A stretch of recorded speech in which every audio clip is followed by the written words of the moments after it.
On స్క్రీన్లోనే కాకుండా of స్క్రీన్లోనూ ఎప్పుడూ ఎనర్జెటిక్గా ఉంటారు హీరో రామ్ పోతినేని.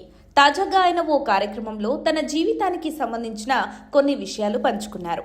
నటుడు జగపతి బాబు హోస్ట్గా వ్యవహరిస్తున్న సెలబ్రిటీ టాక్ షో జయమ్ము నిశ్చయమురాకు రామ్ అతిథిగా హాజరయ్యారు. అందులో ఆయన పంచుకున్న విషయాలివి.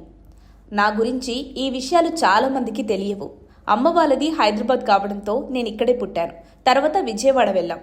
1988లో విజయవాడలో కుల ఘర్షణలు చాలా జరిగాయి. ఆ ఘర్షణల్లో మా కుటుంబం అప్పటి వరకు సంపాదించిందంతా కోల్పోయింది. ఒక్క రాత్రిలో జీరోకు వచ్చేసాం. ఇక విజయవాడలో ఉండటం కరెక్ట్ కాదని అక్కడి నుంచి చెన్నైకి వెళ్ళిపోయాం. నాన్న మళ్ళీ మొదటి నుంచి ప్రారంభించారు. కింద నుంచి కష్టపడి ఒక స్థాయికి రావటం వేరు, కానీ అంత కష్టపడి పైకి వచ్చాక మొత్తం కోల్పోయి మళ్ళీ ప్రారంభించడం వేరు. మా నాన్న ఎన్నో ఒడిదుడుకులు ఎదుర్కొన్నారు. అందుకే ఆయనంటే నాకు చాలా గౌరవం. ఎంత కోల్పోయామనే దానికి ఉదాహరణ కూడా చెప్తాను. విజయవాడలో నా బొమ్మల కోసం ఒక పెద్ద గది ఉండేది. తర్వాత మేము చెన్నైకు మారినప్పుడు మా ఇల్లు మొత్తం కలిపినా నా బొమ్మల గదిలో సగం కూడా లేదు. అంత పెద్ద ఇంటి నుంచి చిన్న ఇంట్లోకి వెళ్లాల్సి వచ్చింది. అన్ని కష్టాలు పడి మా నాన్న మమ్మల్ని పెంచారు. నాకు విహారయాత్రలు చేయడం ఇష్టం. విరామం దొరికినప్పుడల్లా ఫోన్ కూడా ఆపేసి టూర్స్కు వెళ్తాను. అలా తిరుగుతూ ఎక్కువ మందిని కలవడం వల్ల చాలా విషయాలు తెలుస్తాయి. ఇతర ప్రాంతాల ప్రజలతో మాట్లాడినప్పుడే మన విలువ మనకు తెలిసొస్తుంది. నేను స్టూడెంట్ అని చెప్పి అందరితో మాట్లాడుతుంటాను. దేవదాసు సినిమా విడుదలై హిట్ అయ్యాక చిరంజీవి నాకు ఒక సలహా ఇచ్చారు. ప్రతి సినిమా నీకు మొదటిదే, అలానే కష్టపడాలి అని చెప్పారు. చిరంజీవి గారు దేవదాసు చూడ్డానికి వచ్చినప్పుడు నాకు రామ్ చరణ్ పరిచయం చేశారు. ఆ సమయంలో నాకు కూడా సినీ నేపథ్యం ఉంటే బాగుండేది అనుకున్నాను. కానీ సినీ నేపథ్యం ఉంటే చాలా ఒత్తిడి ఎదుర్కోవాల్సి ఉంటుందని ఆ తర్వాతే తెలిసింది అని రామ్ పోతినేని చెప్పుకొచ్చారు. ఇన్నాళ్ళు తెలియని ఈ నిజాలు జగపతి బాబు జయము నిశ్చయమురా ప్రోగ్రాంలో ఎందుకు బట్టబయలు చేశారు?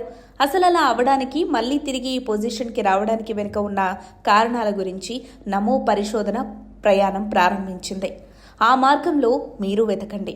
మనం ఎప్పుడూ చెప్తున్నట్టు ఈ మొత్తం విశ్వంలో జరిగే ప్రతి చర్యకు ఒక కారణం ఉంటుంది. ప్రతి వ్యక్తికి జరిగే సంఘటన కానీ, వారికి లభించే ఎటువంటి ఫలితమైనా ఈ సృష్టిలో ముందే రాసిపెట్టుంటుంది. ప్రతి మనిషి వారి జీవితంలో సంభవించే కొన్ని సంఘటనలకు ఆ వ్యక్తి జీవిత ప్రయాణానికి ఒక కారణం ఉంటుంది. అలాగే ఒక అవినాభావ సంబంధం ఉంటుంది. అది ఎంతో నిశ్చితంగా పరిశీలిస్తే తప్ప అర్థం కాదు.